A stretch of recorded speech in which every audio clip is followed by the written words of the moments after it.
My name is Adriana Evans, and originally I'm from Patuxent River, Maryland, but I'm in a military family, so technically you're not really from anywhere.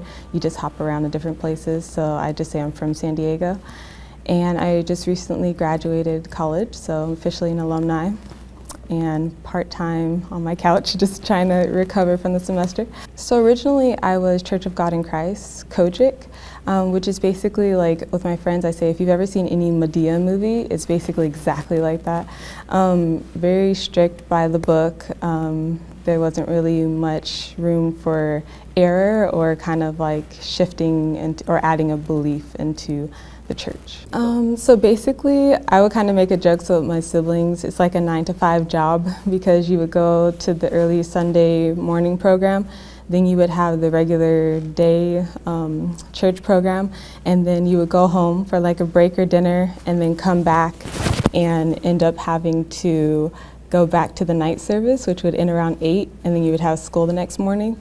So that was definitely, it was fun, like as a kid, having to like go back and forth all the time, but it was definitely a routine. I remember one day I asked the assistant pastor, because it's not that questions weren't allowed, it was just that if you asked too many questions, you would get kind of pushed off a little bit.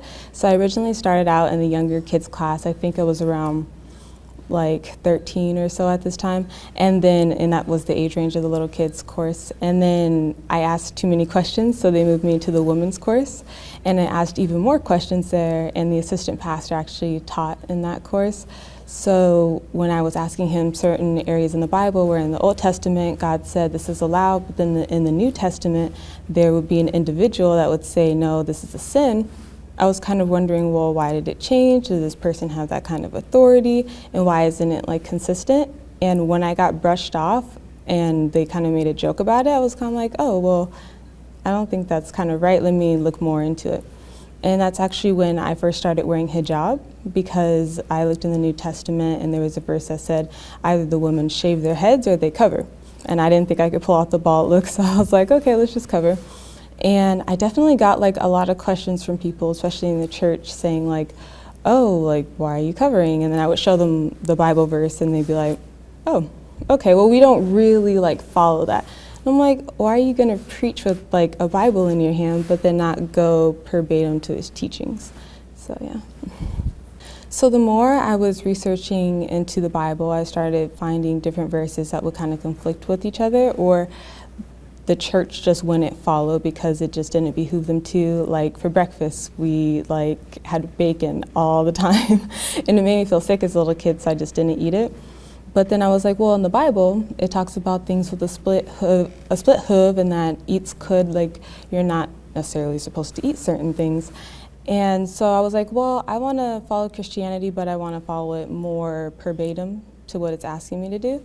So then that's when I was like, okay, let's go into Orthodox Christianity. And that's where I started doing more of the kneeling in my prayers. And I was pretty much what people would say Catholic, but I saw it as Orthodox Christianity, and then I just kept on the scarf.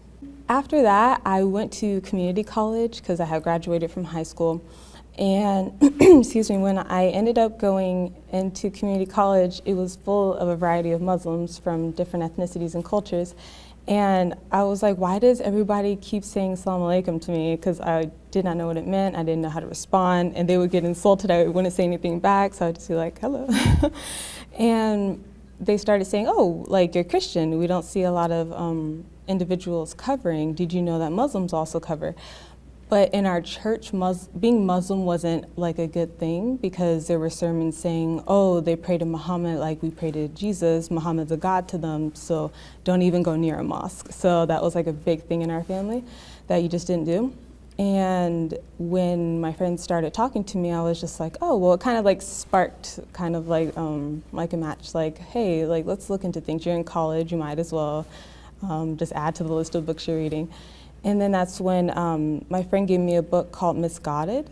And in the book, basically the individual talked about the Nicene Creed and how the Bible was developed and how the pagans became involved in what the state ruled to be the state religion of Christianity, and how a lot of the teachings of Jesus were altered in order to get the pagans to join in and to be more a participatory state. So it was definitely whenever they talked about people that when it gets to Christians, they wanted to make it more current with the times, and Muslims were in the news, so they were saying, you know, Fox News has it right, so pay attention to them, which definitely don't even watch them anymore. And when I would hear just negative things, I was like, aren't we supposed to be like uplifting towards other people? And then when I found out that Islam was part of the Abrahamic religions, I did some reading on it, and my friend also told me that. It just kind of like made me interested in like, okay, what's this all about? Because there's too many commonalities, especially the individual that was telling me about it. Her name in English was Mary. So I was like, why would your parents name you after the mother of Jesus if like there wasn't some kind of relation in the two religions? My journey to becoming Muslim was mainly through the reading, through the book Misguided, and just seeing it laid out what Christianity was about and what Judaism was about. Because I pretty much at that time was like, well, I don't necessarily want to I don't want to be agnostic. I would rather have like a religion to follow, and it's pretty much going to be one of the three like Abrahamic religions. And Judaism and like some of the different sects, they don't believe in like Jesus being a prophet. And that was a really big thing for me, because even though I wasn't necessarily going to keep being a Christian, like Jesus was a big, played a huge part for me. So I wanted to make sure he was incorporated, his teachings were incorporated. And then when I found out that Muhammad, peace be upon him, was inspired by like the teachings of Jesus and the prophets before him, peace be upon them all, I was like, wow, that's actually like a beautiful thing that he developed a religion and a way to practice life that didn't take away from any of the prophets. It added to them, and it made sure that their message wasn't lost in a new political realm. It was definitely difficult once I decided, hey, Islam might be a thing in my life, especially within the Black community, because Muslims are the primary thing that a lot of Black communities know is Nation of Islam. And they're like, okay, that was a movement, it's not really a religion. So then when you hear about Sunni and Shia Muslims, they're just like, okay, they have no relation in my life. And so when I would be around them and covered in scarves saying, hey, I'm interested in Islam, it was just kind of like, well, you should rethink that if you still want to be known as an African American in this community. So that was kind of hard, especially when it came to like family. I actually had an interesting instance where I was at my grandfather's funeral, and I had a family member to come up to me and say, unless you want to be in hell, we advise you to change your religion because there's nothing good about it, and I want you to like lay in peace where your grandfather's laying in peace. And at that moment, like, I felt very upset, but something just kind of came over me, and I told them thank you, and they were kind of confused, like, why are you thanking me? And I was like, even though you're coming at me with negativity, like, it's coming from a place in your heart where you think is good, and I thank you for wanting to pray for me and wanting to care for me, and just kind of show me, regardless of whether or not people agree with you, to come at them in a peaceful manner, because it doesn't behoove anybody to like combat negativity with negativity. I'm a big person where if I don't think that I can follow through on something, I won't commit. So I started practicing being a Muslim for about half a year, and I was already going to the lectures, to different like women's programs on campus and off and at the mosque. And then eventually my friend was like, do you just want to take your Shahada?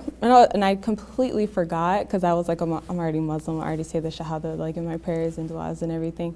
And then I was like, okay, yeah, sure. And I actually took my Shahada in a Sunni mosque, which was really interesting because of where I'm at now, and seeing like how things were in the past. It's kind of interesting to see the growth that's happened. I feel like a lot of times things happen for me to have like an awakening or enlightenment through other people.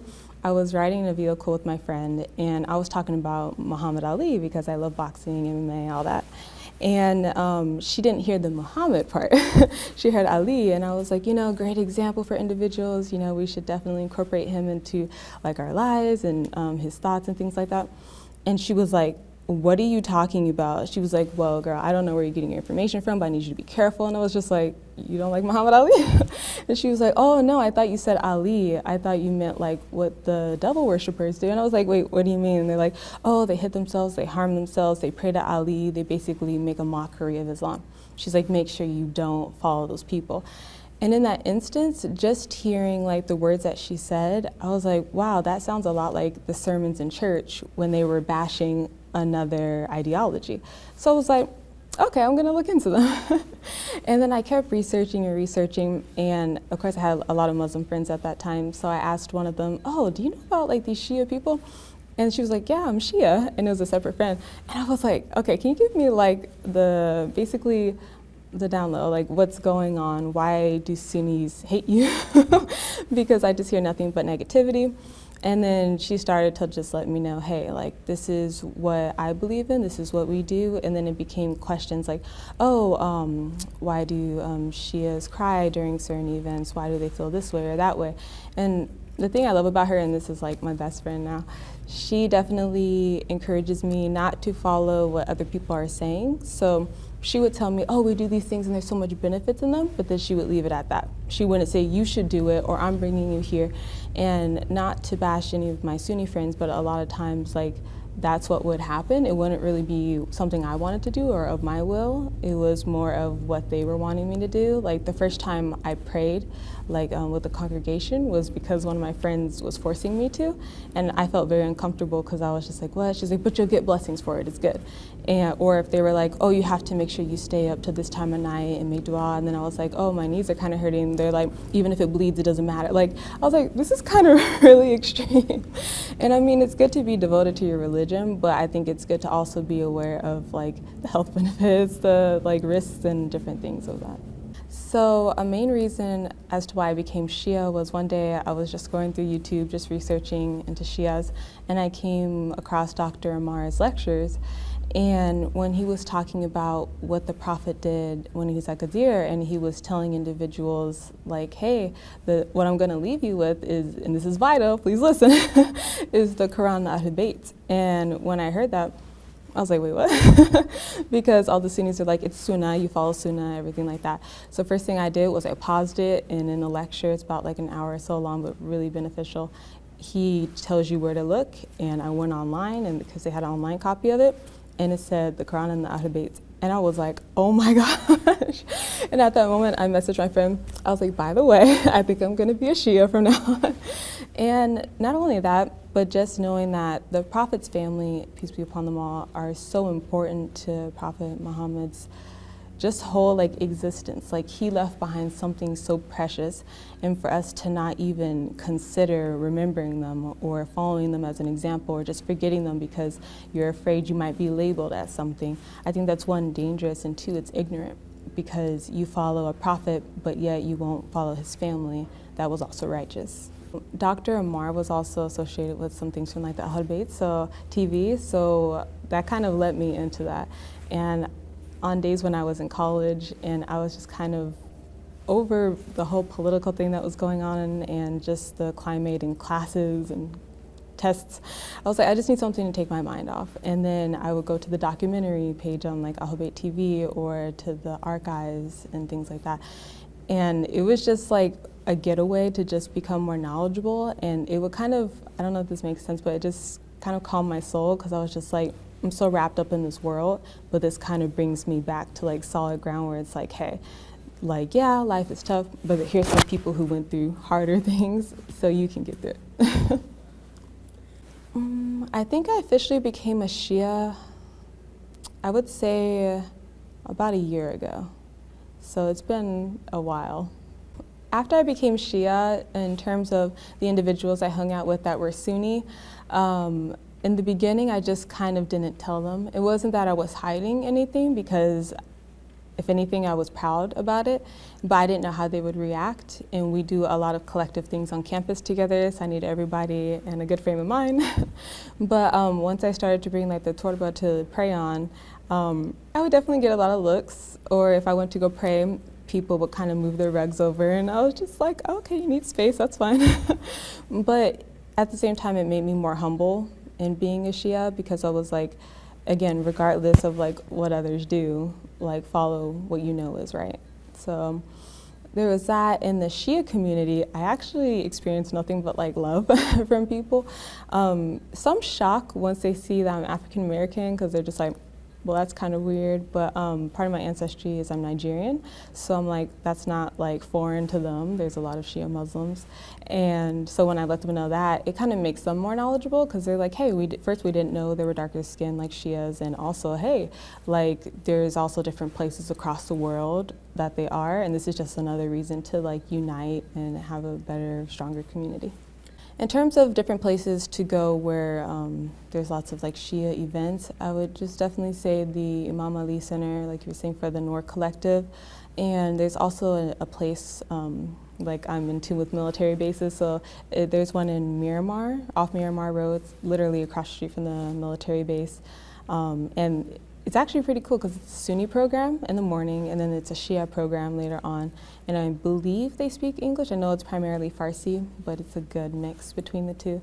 And also just individuals' homes. Like earlier I was messaging a group of girls, and they were saying, oh, we're about to like come over to the mosque and things like that. And we call ourselves the Wednesday night group, basically. And that's because like on Wednesday nights you can go and like just meet up with them and just speak about your concerns and just feel comfortable. So that really gave me a sense of community. Within the Shia community, I think it's important not to, I don't want to say judge, but to perceive a person before you know things about them. Because I know a lot of times some people will see me and they'll just go to pray and won't ask me because they think I'm Sunni. I'm like, oh no, I'm Shia. And they're like, oh, grab your rug. So I think definitely not alienating people. And I know culture is definitely a big thing, and it's something that should be treasured by individuals. But if it's rooted in treating people in a prejudiced manner or in the oppression of others, I think it's very important to separate religion from culture. In terms of my family, specifically my parents, first and foremost, they always make sure that I know that I'm very much loved and supported. But in the beginning, I know it was tough for both of my parents, because I think for any parent that brings up their kids with a belief or especially a religion, and the child diverts from that, especially if it's children that divert from that, a lot of times there's that thought, where did I fail? Like, what did I do wrong? And also kind of like, oh, well, that's their life now. And I think it's important, like for anybody going through that, to know, hey, like there's always going to be that common ground, and that's that your blood and that there's love within that. So for my parents, for my father, it was difficult for him, and I think he had to figure out, how am I going to address my daughter in different ways, because she has new beliefs and new requirements. And it was tough for him at first, and it was a bit difficult, but later on he started asking more questions.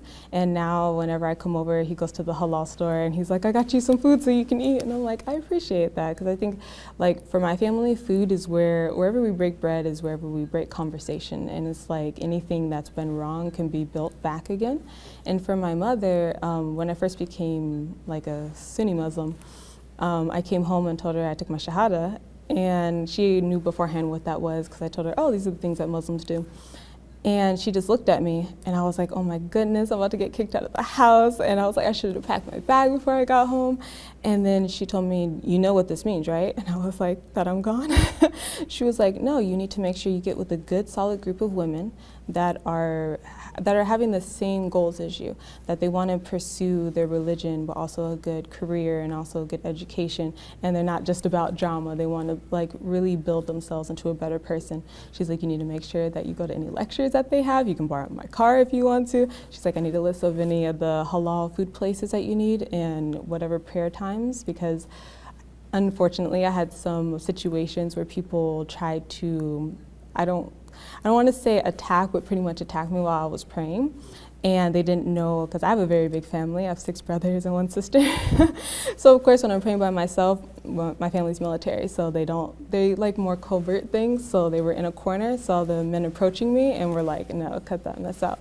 So because of that, my family became very protective. So my mom was like, I need a list of like your prayers, or like an app so I can see it, so I can get you to a safe location to pray. So alhamdulillah, like I definitely love my parents for that, and inshallah they're rewarded for the struggle they had to go through and for every single thing that they do for me. One thing that I think it's important for individuals to remember is that whether you're an individual just wanting to search out religion to become knowledgeable of the people around you, whether you're wanting to become a Muslim or you just want to be an advocate for individuals, I think it's important to learn and to know that just because you're obtaining knowledge doesn't mean you have to follow through with the practice. It just means that you're making yourself less ignorant and more susceptible to becoming a better person. So when it comes to Islam, I would definitely say be open to hearing about what the community is going through so that you can kind of get a sense of the direction that things are going in, politically or otherwise, culturally. And to not always believe what's happening in the media. Kind of go to your local mosque and say, hey, can I talk to these individuals? Or do you have a program where I can just ask questions and things like that? Definitely become knowledgeable so that you can just become a better person.